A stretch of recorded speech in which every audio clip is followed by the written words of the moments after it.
animations by Osamu Tezuka and so on and so forth. So literally when I meet friends that are from Japan, I can talk about that culture, pop culture, really quite well. My generation, you too. It's all Pokemon. but it was that silly diet that made me literally the fascination of seeing a monster of that size destroy little models as a kid. That was so great. It was, and there was a pleasure that comes from seeing something larger than any problem you may have in life. Something completely almost like a force of nature. And I wanted to do sort of the adult idea of what it was that I was attracted as a child. I wanted to take these monsters and make them something you cannot negotiate with, something you cannot talk out of, your way out of, or something that you cannot destroy unless you really, literally get into the robot and go fight them. There was something very primal about that idea that attracted me to the movie. And the moment they pitched it to me, is one of those really rare instances in which my agents send me the pitch, which was a few pages, and I go, they said, they always send it and they go, pass, right? Because I don't read much material written by somebody else, and I go, no, I want to also take the meeting. And I went and took the meeting, and it took me about 5 minutes I saw the world instantly, and I had an idea. As we were talking, I said, what if we make it 2 pilots instead of 1? And those 2 pilots, they can get along or not get along outside the robot, but the moment they're in the robot, they have to bond. They have to get along. You know, they have to be able to fuse into one. And that's what attracted me to it. Thanks. Yeah, Charlie, just following up on that, as you are one of the pilots. So can you talk a little bit about, because this is a lot different than anything we've ever seen you do before and that you've done before. Who is this guy? Is he in a moral crisis at all that he's going through? What type of journey? And then what physical regiment was it? Because you're working with a lot of things that aren't there. It's a lot of post-production that's going to come in. So can you talk a little bit about that for you?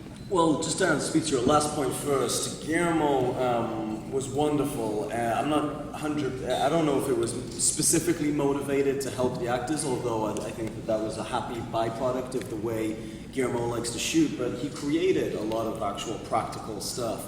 So it was very rare that we were in an imaginary scenario surrounded by green and having to, pretend that something was there. For the most part, we were actually interacting with an environment that had been created. So that was a lot easier than the alternative would have been. The process for me is kind of always the same to a certain degree. I look for the areas in the character that I can relate to and understand, and check those off, and then look at all the rest of the stuff and try to go through a process of either experiencing it firsthand or researching it to the point where I feel like I can understand and relate to whatever the emotion or a situation may be. And in terms of this being very different, I think the world is very different than anything I've done before, but the character felt close enough to who I am and the stuff I do that I was able to actually, But is he like the ultimate professional? Is he a soldier of fortune? How does he get? It seems like you go in that, it's basically almost like a suicide mission to put yourself in that. Well, the really interesting thing that Guillermo was just talking about in terms of this idea that he had, which really became one of the central foundations of the film, is this idea that it takes 2 pilots to trusting each other and bonding. And my character is a guy who is overcoming a huge tragedy in his past, a great loss, and it's really killed the confidence and the fight that he had that enabled him to go and put himself in this arena. And really the journey for the character is through the people that he meets along the way is learning that it's, relearning that it's okay to live, and learning the lesson that you know everybody falls, but you just have to get up and dust yourself off, no matter how difficult or painful, and try to meet the new day afresh. But it was, you know, in terms of the physicality of this film, it was by far and away, and I've done some pretty physical stuff, but this was leaps and leaps beyond anything that I've ever had. There's been required of me physically. You know, Guillermo really doesn't pull any punches.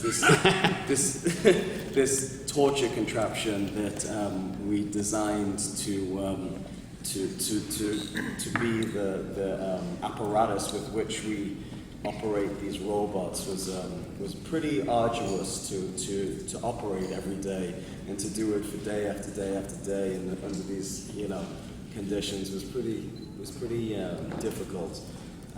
It's the only day that I was kind of a little bit of a bitch, you know, during the process of the film. And Guillermo, sorry guys, about a week before had told me that I was his favorite actor he'd ever worked with. And then, that was slight hyperbole, but it was something along those lines. And then a day in, I wasn't sure if, I had 15 days in there, and I wasn't sure if I was going to be able to do it. It was really, really difficult, and kind of Guillermo just came up and said, you know, you got to dig deep. You know, it's imperfect. I couldn't do what you're doing, but I need you to do it, and I need you to do it, you know, gracefully.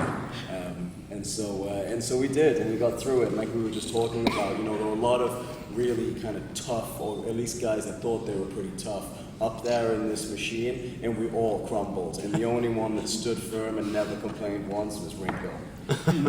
But you see guys like Idris Elba, you know, him, Robert Kaczynski, and they were like cream puffs collapsing, and Ringo was like super happy working. But the machine was brutal.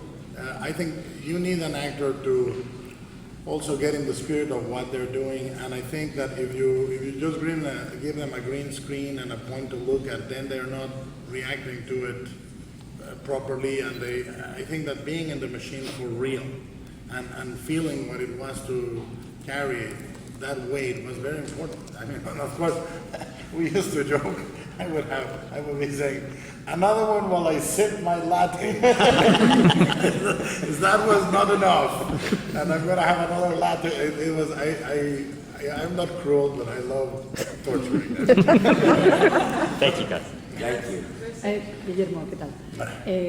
This is by far the largest scope movie that you are filming, so I wonder how is it different to others, if it is, and also how does it affect to your 1001 projects and movies that you are doing with other people? I mean, starting with Pinocchio, I mean, how does it work? How multitasking? Well, I think that I made it when I had my meeting with Legendary and Warner's. I really came in and I said, look, I know how to make films one way, which is truly take them personally and make them personally. Like I can only do the aesthetic that I believe the film needs. I cannot do an aesthetic that it's already tested and done, proven.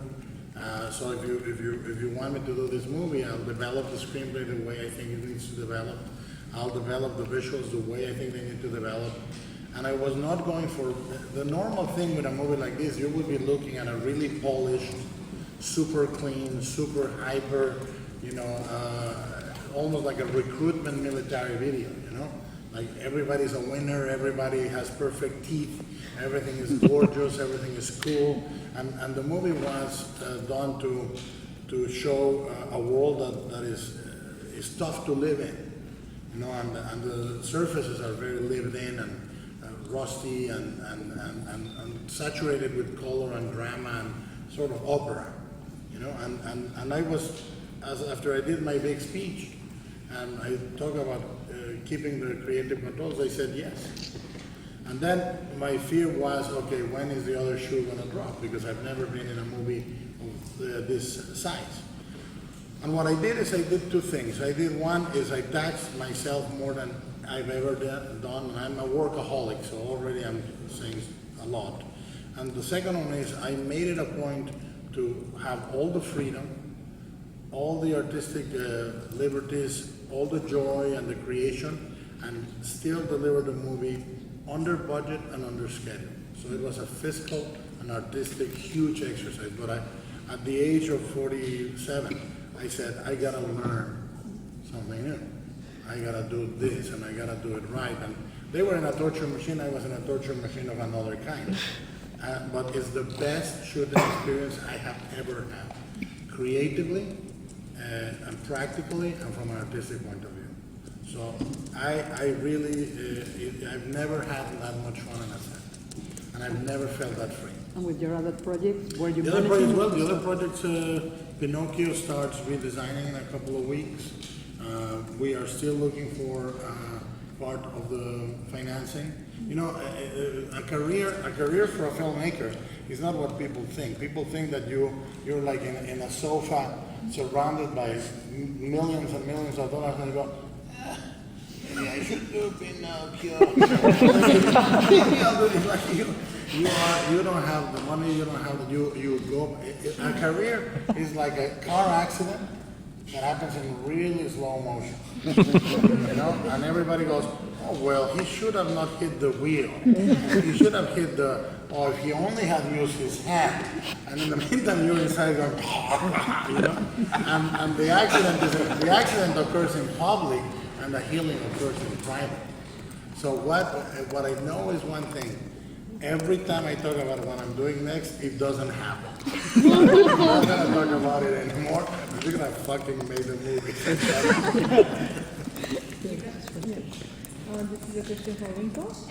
Can you talk about how you were offered this role, and also can you talk a little bit about the character and how it's working for this film? I just got the news when I was shooting in London for 47 Learning, and you know Guillermo is directed huge like monster versus like robot films, and then you know I wanted to be in his film, and then I emailed to Alejandro, and then Alejandro gave me their email, his email, and then finally I emailed to him, I wanted to do some more like an audition or something, and then finally I had the audition, and then Toronto. yeah, and then I got my best up there, and then finally I got this. Yeah. And she had ice cream that night. Right. Do you fear people think it's just a new Transformers, although it's more than that? Whatever they think, they'll see the movie. And the movie is not that. Yeah, I mean, So, I'm not afraid. It's as if I was afraid that people would think I'm thin. Once I enter the room, I fucking enter the room. What am I gonna do? It's like that to me, I deal with movies and not perception. Really, it's not my job.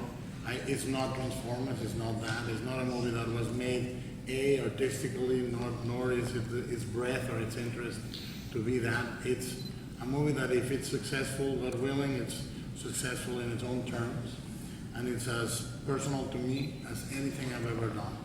And I cannot speak more highly of it. I mean, that's the magic, I think, of this film. I mean, I'm sure that we're probably all in agreement here. I didn't have any real interest in making a monster robot movie. I wanted to go and make a Guillermo del Toro movie. And I mean, not referencing Transformers at all, I've never seen any of those films, but I sometimes get a sense, too much of a sense of the industry in the films that we make today, and they seem like they're, they seem manufactured exclusively to make money, and that couldn't be any further from the truth with this movie. I mean, this is what comes out of Guillermo's heart, and I just think Other than cholesterol. yeah.